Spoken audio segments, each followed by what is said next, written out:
Messieurs, dames, bonjour, merci d'être avec nous. Ici, Nabiem, ici, quand tu réfléchiras pour Namboka Nabiso, République démocratique du Congo, nous allons parler de la question sécuritaire Yamboka Nabiso, notamment l'arrivée, il y a secrétaire d'État américain déjà pour intéresser Biso, pour réfléchir pour comprendre réellement l'état de guerre Yamboka Nabiso. Guerre na Est et Bomisi Batou Ebele depuis très longtemps, depuis 1992, 94, 97, si tu continues dans le milieu. Tu vivre bitumba na bitumba chaque jour. Koboma na koboma chaque jour. Oyo ezalaki na niveau ya République démocratique du Congo, plus précisément na Est. Tobandela Kango, on se répète à chaque moment pour dire que la guerre que nous avons vécue dans l'Est de la République est une guerre qui est basée sur les minéraux en Mboka Nabiso. Pourquoi nous parlons des minéraux? Les minéraux font partie des ressources des ressources importantes pour transformer et créer et or et tout ça, matière, téléphone, smartphone, tout ça, et minéraux, iPhone, toi, ça là. Téléphone tout aux aranango et où tu as bloc où il y a minéré. Donc, le monde entier est en train de recourir vers des minéraux pour développer le pays. Chaque pays a zappé pour ça, il y a des minéraux. Et pas la mission dans Congo, tous en est belé. Je vous rappelle que Tozali Nango est tellement ébélé. Ce que Tozali tous en est belé, Bambo comme Moussou Bazali Zinga Zinga Nabiso Baza pour se retrouver dans le côté. Comme ils ne se retrouvent pas, qu'est-ce qu'ils font? Ils doivent faire la guerre dans le pays où il y a une nation Oyo, Bazali Nango. Quand ils font la guerre dans la nation Bazali Nango, souci majeur dans le Bazali, Bazoyango, pour développer Mboka Nabango. Mais la manière dont Basala Moussala Warande, ils ont un problème. La manière dont Bayakande, ils ont un problème. Quelle sorte de manière? Bayaka, Bazo cassé. Bazo boma, bazo violer, et c'est ce qui fait très mal. Parce que quand ils viennent chercher les immenses ressources naturelles, ils viennent, mais tout en touchant la population, tout en s'attaquant à la population, tout en créant des atrocités. Alors, qu'est-ce qu'il faut faire pour que la partie Est, tout le monde va vivre en paix? C'est la question fondamentale que nous sommes en train de nous poser.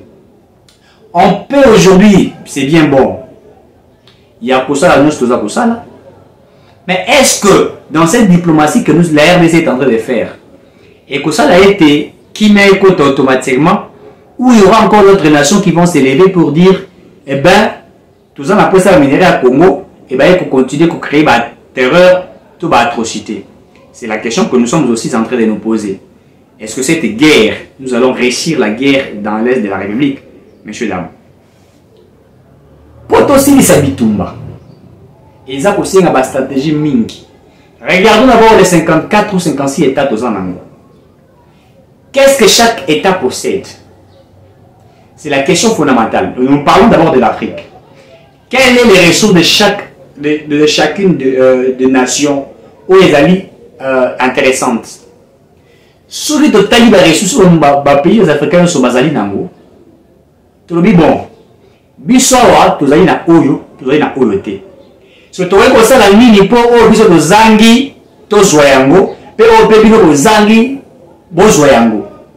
Esengaka ba coopération économique. O ezali ba bo signer mikanda légalement. Ba dit que tel pays ezali na signer contrat na tel pays, baza ko sala boye, ba ko sala boye po na tina boye po na tina boye. C'est ce qui doit être fait. Et lorsque nous partions dans ce sens-là, vous verrez qu'il y aura réellement ce que nous appelons la paix, la stabilité dans la sous-région ou dans l'Afrique, Mobimba, qui n'est pas ça. Nation, c'est par exemple RDC a un maille, et que Zambie a un problème de maille. Comment il faut la tête, c'est une maille. Mais qu'est-ce que nous allons gagner en retour? Bisous dans ma classe d'agriculture.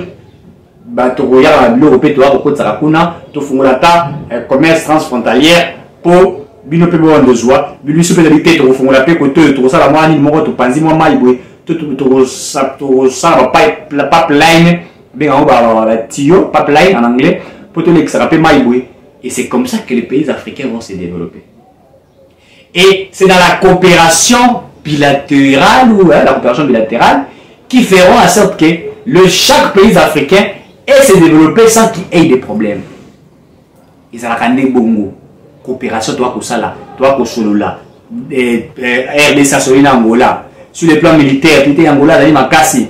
Bon, Angola, technique, Libosala, t'es biso, solo en Espagne, va former un biso na bonaboué. Ok. Est-ce que biso peut aller moyen d'aller tout ça en Espagne? Oui. Bon, RDC Makassi, na police, naïe. Angola, vite. Biso police, biso ça, au moins, dans un coco, qu'est-ce qu'on peut faire? Biso vite. Biso, tu connais la formation en Russie, des armes, tout ça, tout ça, et c'est ce qui ferait développer l'Afrique. Tant que la coopération économique ne sera pas une coopération vraie entre les pays africains, il y aura des problèmes. Il faut tout ébattre ce que nous avons, les potentialités que nous possédons, la main-d'œuvre que nous avons, les richesses que nous avons, ce que ça peut servir à notre pays, et ce que ça peut servir aux autres, et collaborer de bonnes manières. Pour qu'il y ait tozoya ko exploiter mais la co-exploitation na biso peut profiter nango toza ba entreprise na biso ba spécialiste nango doit créer un emploi des Congolais autochtones ba ko peut travailler na biso to ko futa bango mbongo biso peut tel secteur bango tel secteur té to moni secteur mo ezabwe to fongoli branche bino pe bosala rabwe bozoka pe bwe. C'est comme ça qu'on construit une nation.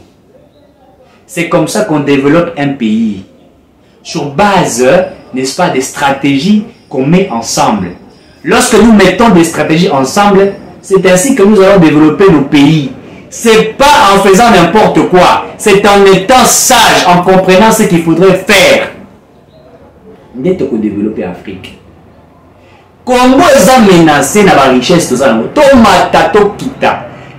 que nous serons simplement riches, totalement riches, tant que certaines nations, n'est-ce pas, bako se retrouver te bako ça la biso bitumba na makasi. Mais nous devions comprendre quelles sont les stratégies à mettre en place afin d'éviter que Babylone Cognon soit là et ça les mater. C'est ça aussi la chose majeure que nous devions comprendre. Biso ba Congolais, il faut tout comprendre. Tout ça la nini pombo ketambula. Tout ça la nini. Tout est bakamamto au sala. Le connaît une stratégie. Toute une stratégie, tout est ensemble. Tout ça raboué, tout ça raboué. C'est comme ça que l'on fait. Et comment on va peut-être dans Mali, te bénéficier peut-être de la culture na bango. Et puis, il y a beaucoup de manières où les gens pensent simplement que Bambo le secteur minéral. Bambo va profiter, en fait, profiter, qu'est-ce que j'ai dit? Biso va profiter pour vendre notre nourriture. Nous pouvons faire une campagne en Afrique pour faire appel aux Africains. Venez goûter à la nourriture congolaise. Tout ça pour te cadeau pour la mission, pour lire, pour se baser pour mes cabassos, en fait, il y a beaucoup de choses à faire dans ces pays qui peuvent faire que tout soit bon. Ils ont belé. Attends, il y a une nourriture qu'on lit. Tout ça, il y a combien? Surtout 450 ethnies, je crois. Par exemple, tout le monde spécialiste, Madame Pondo, Madame Sensa, Ndakala et tout ça. Comme Madame comme Nina Zaboé, Noritiboué, Matete Noritiboué, tu sais, Pézaboué, non. Tout ça, la campagne de valorisation, il y a nourriture africaine, nourriture, pardon, congolaise. Il y a la province Nyonson. Tout côté, comme la bambo qui est belé, Bagouté, Yango, tout ça, beaucoup de Sambon. C'est aussi une des stratégies que beaucoup ne savent pas. Une des stratégies que beaucoup ne savent pas. Comment faire de l'argent, comment gagner de l'argent. On peut gagner de l'argent en faisant ça. En étant seulement sage, en comprenant ce qu'il faudrait faire, en ayant une stratégie politique à mettre ensemble, à mettre en place. Tout ça la bouée. C'est comme ça. Total agriculture, total pêche. Tout ça la ndengeni bambisi na biso tozwa kayango tozwi yango tosali ba chambre froide minene tosali ba chambre ya minene wana tozo stocker bambisi na biso tozo tekela ba Congolais baza kolia et tout ça tozo ko teka pe ba mboka muso baza koya ba Namibia ba soni misa Congo Mbongo na bango te koti na territoire biso. En fait, au fur et à mesure tu vas pour ça la bongo, biso peut tous avoir gagné. C'est une des stratégies qu'il faudrait faire. Et puis au Comona, si nous développons la coopération dans les pays africains, en fait, il y aura moins de guerres. Non seulement dans la RDC, mais dans les pays africains. Et toi, pour ça, même échange à la langue. Tu vas réfléchir que RDC, au-delà, il y a français, tout comme un pays anglo-saxon. C'est très important. RDC, tous les pays anglais, tu peux parler la langue nationale. Une langue nationale. Tu peux avoir 4 langues nationales. Je crois que tu as 4 langues nationales. Je crois Lingala, Swahili, Kikongo, hein? Chiluba. Voilà, 4 langues nationales. Et puis, la langue Oyo, Tolobakango, ou les langues de l'école, les langues qui sont officielles. Je parle des langues officielles. Vous avez les français. Tu vois qu'on appelle l'anglais, tu vois que c'est ça en Rwanda. Rwanda, ça français, français zalaka, et puis vous appelez anglais, on le baga pas anglais. Tu vois que tu peux en anglais, tu vois français, tu vois que anglais, tu vois langue, il y a des musulmans, tu vois arabe, tu vois langue, il y a chinois, tu vois yango. Pourquoi la lobby bongo? Arabe, bazali développer le lait, ma casse, na maboka, on chose, ma ville, la Dubaï. Ils sont développés, la technologie, ils sont développés, quand nous connaissons maintenant à parler la langue arabe, on peut avoir des coopérations avec le Qatar, avec l'Arabie Saoudite. Il y a peut-être dans un secteur à exploitation, il y a pétrole par exemple. Certains Congolais parlent l'arabe, il va créer une entreprise dans Bango. En fait, ce sont des choses à capitaliser où il faut permettre au Congo Tambola. Comment faire pour éviter à ce que la guerre règne dans notre partie Est? Comment faire pour que l'Afrique qui n'y a et y a? Ils allaient Kouchabouania. Mais si il faut pas poser un dirigeant Oyo, pour comprendre le sens Yango. Pour comprendre que le pays va nous la coopération. Les gens en France, France a une bonne relation en Allemagne. Elle dit que non, je gagne aussi, et pas d'Allemagne. Allemagne habite n'a gagné pas en France. France peut-être n'a gagné pas la Suisse. Suisse n'a gagné pas l'Espagne. C'est comme ça que les pays ça se développe. Vous autres, il y a beaucoup coopération qui me témoigne ma baisse à la tête. Tout ça, c'est la politique qui doit être jouée en Afrique. Mais aussi au Congo, il faut développer ce genre de politique-là. Où on peut mettre qui met quota, la coopération, etc. Et signer des contrats qui vont bénéficier aux Congolais. Des contrats qui sont propres. Pas des contrats léonais que nous avons vécu. Les contrats léonais de Bomisi Congo Makasi. Nous avons les contrats léonais de Bomisi Congo Makasi. Nous avons pour les contrats léonais. Il faut que tu aies un contrat de côté. Tout ça, un contrat qui permet que moi que tu aies la lame. Un contrat de signer un mot comme on espère construire le bus aéroport. Aéroport, ça aéroport du aéroport international. Ce que tu as dit, c'est namoni fifi masuka atongi aéroport dans la province mais aéroport fifi atongi o mokonzamo ka ko inaugurer mais ils bijoux bijoux à nous même ce que vous sentez que cette dame a construit et l'eau comme a cassé kitoko. C'est de cette manière que nous allons faire les choses. Il faut qu'on il y a qu'on capitaliser la bloc ya bongo. C'est possible de développer notre pays en mettant de l'intelligence, de la sagesse. Le Congo a besoin d'une politique pareille qui peut développer afin de réduire la guerre. Guerre et pourquoi? Il y a l'instabilité politique d'abord.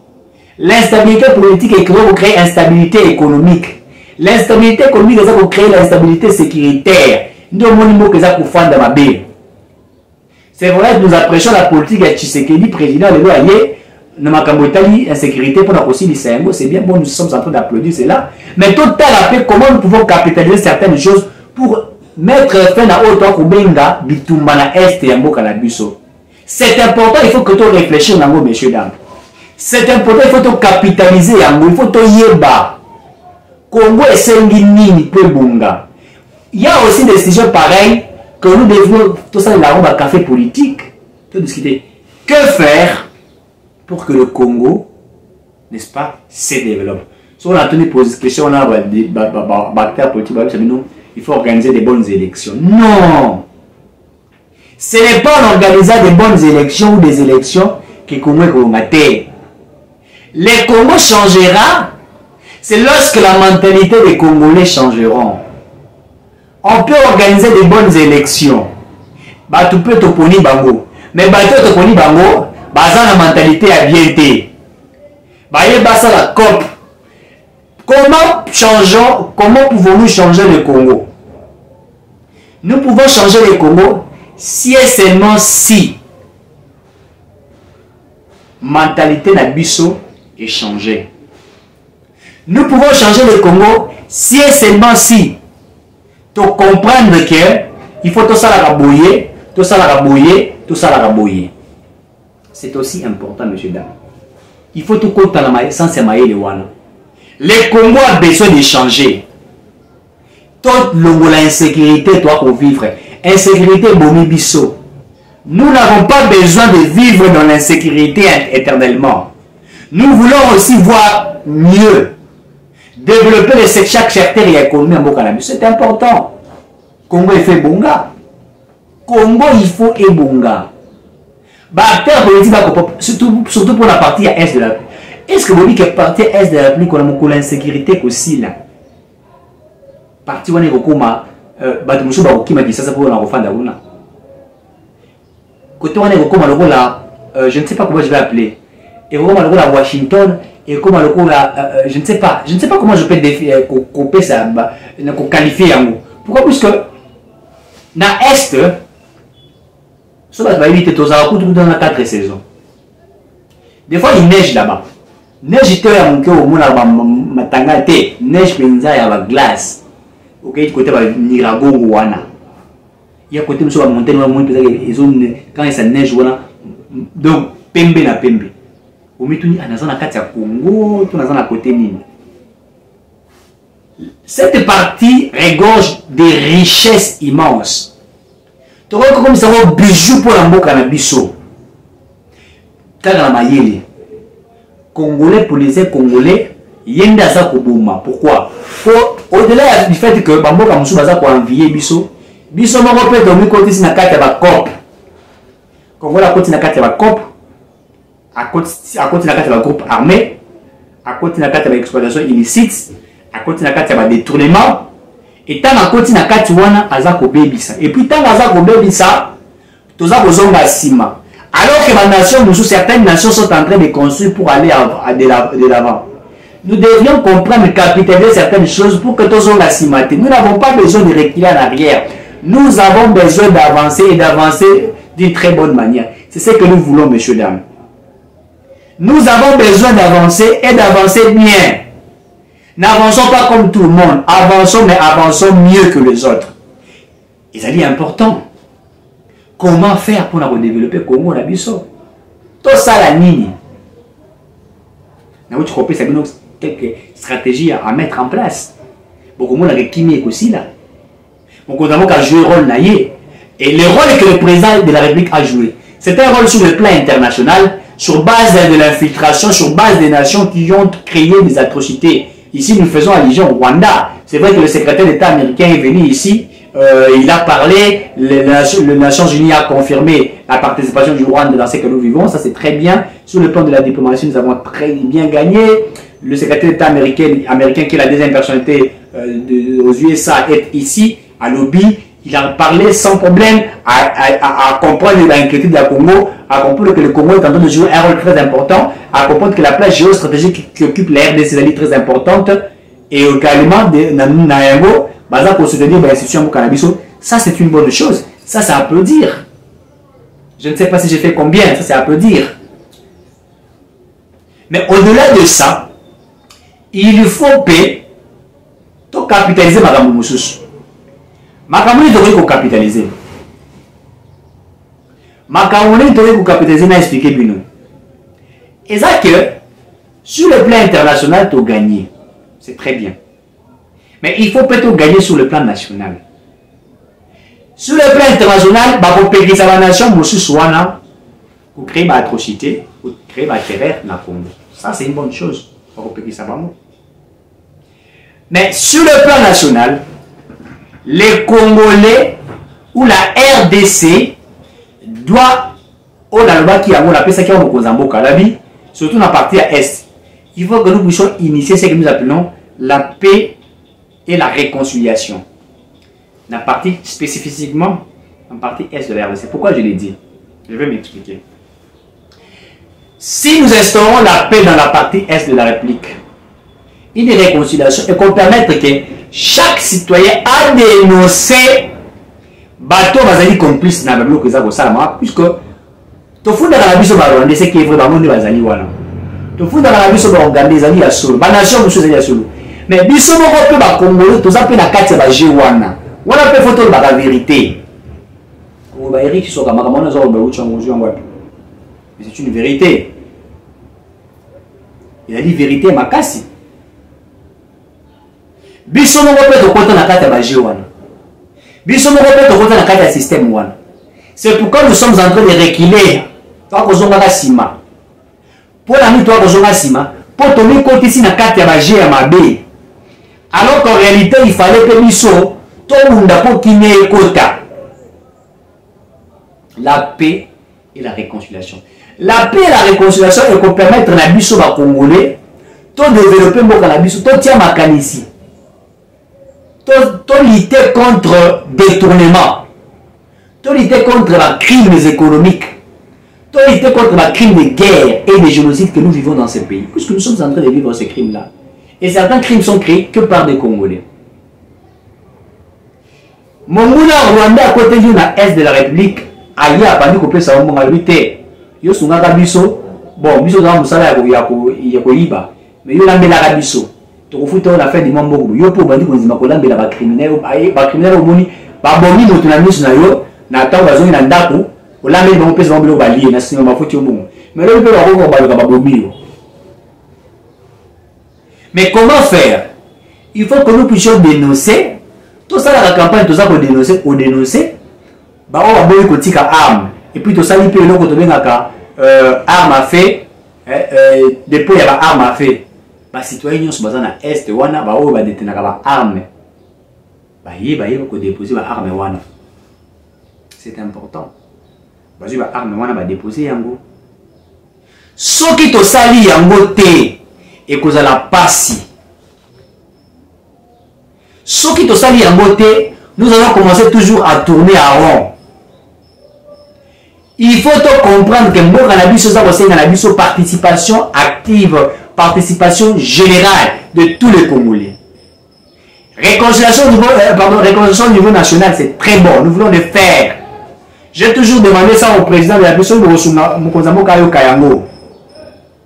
Réconciliation au niveau national, ça va sauver notre patrie.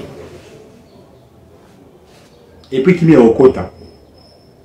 Ok, ancien militaire, ça les réconciliation.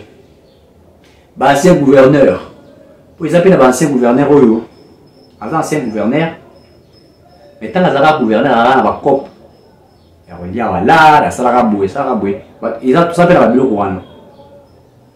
Nous avons ancien chef de riz, bourgmestre et tout ça. Surtout chef coutumier.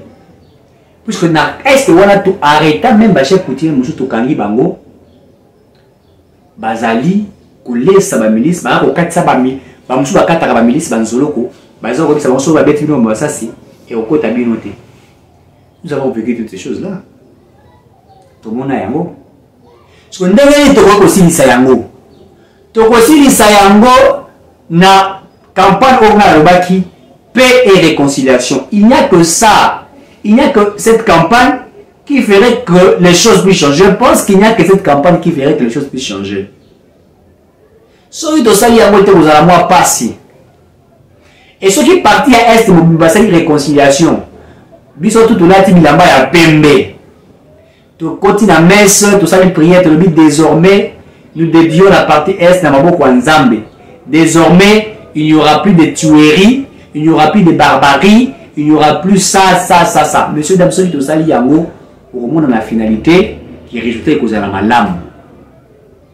Pour monde na finalité que les choses vont aller bien. Félix Tshisekedi Asala qui a na Congo. Alors j'ai dédié le Congo entre les mains de Dieu. Asala yango la salle des martyrs. Il a dédié en réalité la politique nationale. Puisqu'avant la politique nationale n'était pas mieux gérée dans Zela et Sengeli. Et selon l'histoire, Mobutu Ye agira kana ndenge ya bosembo te. Agira kana ndenge na ye makamuna ya salaka et tout ça vous le connaissez. Le président Félix Tshisekedi d'habiter, moi je vais remettre tout entre les rails, je vais remettre tout entre la main de Dieu. Nzambe kaka ndia sala, habiter Nzambe, yonde sala, bisote, tout ce qui n'a maboko na yo. C'est ce qu'il avait fait. Et biso peine en partie à est, il faut pas tout ça la yambo. Comme ça la biso c'est-à-dire tout solola, tout le qui a la réconciliation katangaise. Je vais me poser la question. Quelle est la suite de la réconciliation katangaise? Katanga Bongi, je vais croire que je vais tuer quelque chose comme ça. Quelle est la suite de la réconciliation katangaise? Katanga Bongi. Or, une réconciliation sincère fait développer le Congo. Toko bengana biso ba Rwanda ba kokende. Toko bengana biso ba Uganda ba kokende. Et bon biso moko. Toko sala bien, toko sala mabe. Ça aussi c'est une autre chose à se dire. Allons-nous faire le bien ou ferons-nous le mal? Comment faire pour faire le bien? Comment faire pour éviter le mal? C'est important, messieurs, dames. C'est important. Tout capitaliser l'union sowana, c'est important. Nous voulons la paix. Nous voulons la stabilité. Nous voulons une bonne économie. Nous voulons que les choses marchent bien. Mais en faisant quoi? Puisqu'il y a certains autochtones, on va compter la carte de la Géwana. On va compter la criminalité, la crime de guerre, on va ça. Nous, Congolais, attends qu'on ait livré secret avant de commencer Congolais, pour Rwandais, des crimes que nous avons vécu dans ce pays. Nous avons vécu des crimes dans ce pays, de tels crimes. Nous voulons que désormais, Congo la mission est revêtir et l'ambaya sika, l'ambaya péto. Développement, tout le monde a développement. Tout le monde a stabilité. Tout le monde a croissance. Tout le monde a changement. Yangonde toza koluka, toza kozela. Yangonde tolingi. Toza koluka loko bongo. Il faut que les choses changent. Il faut que ce pays est dans la revêtine et l'ambaya sika. La volonté politique doit être là. La volonté populaire aussi doit être là. Et nous allons capitaliser chaque secteur. Tout à la secteur que produit Bissoni. Secteur que produit Bissoni. Pour capitaliser un autre réseau jusqu'au bon, un autre tient la caisse à l'État. L'État vimbi. Pour la développer, il y aura toujours question de mentalité. La mentalité naïve. En fait, vous regardez votre mentalité et vous vous disiez non, il faut que je fasse ça, il faut que je fasse ça, il faut que je fasse ça. Si nous ne le faisons pas, messieurs, dames, et que vous n'allez pas si pour Nabiso, ce qui te sali en beauté, Tokobaluka, réussir au niveau international, c'est bon. Réussir au niveau national, c'est encore plus mieux. Puisque même au niveau national, nous pouvons influencer sur le niveau international. Pourquoi influencer? Bapesio, Tachiboué, Salaboué, Ouzako Bébissa. Batsayo dans le ministère aux Imbong à l'État, au Yibi, au Léango. Quand tu les fais, tu penses que tu es en train de développer ton pays? Comment faire pour que Congo est bonga? Question de la mentalité des Congolais. Question de la vision, de la perception. C'est très important. Je crois que je suis en train d'arriver pratiquement à la fin. Je ne sais pas si il me reste pratiquement combien de minutes. Donc, il faut tout ça la capable kouana ou eko sumbo kanabiso et kende liboso. Ou eko sumbo kanabiso et ça la développer. Monsieur, dames, je vais vous laisser suivre une petite vidéo. Il y a secrétaire d'État américain. Secrétaire d'État américain à Yawa, Toyambi. Nameni tout ça au Baza na Rwanda. Na kati ya Rwanda, azali pe ko jouer diplomatie na Rwanda. Na Rwanda sali nini? Na Rwanda aza koyebisa bango makambo oyo Congo efundi na ba rapport baza na yango. Biso to qualifier Rwanda d'agresseur, azali agresseur. Il va pointer doigt na Paul Kagame ACC. Na Congo, tant que le secrétaire d'État américain Yaki a sengi kimia, a sengi stabilité, a sengi rapport wane qui n'est pas les choses musika, a sengi va résolution ça la malam. Suivez d'abord si Jancy va nous aider. Suivez d'abord et puis nous nous retrouvons après. 23 et possède ses propres forces en RDC. Tout soutien de groupes armés dans l'est de la RDC met en danger les communautés locales et la stabilité de la région. Et chaque pays de la région doit respecter l'intégralité territoriale des autres. Les États-Unis ont le même message pour tous les pays de la région. Crédible qui... Bolandi Yango. Oyo secrétaire d'État à lobby. C'est pour vous dire que c'est une réussite faite par la diplomatie menée par les présidents de la République. Merci et à très bientôt.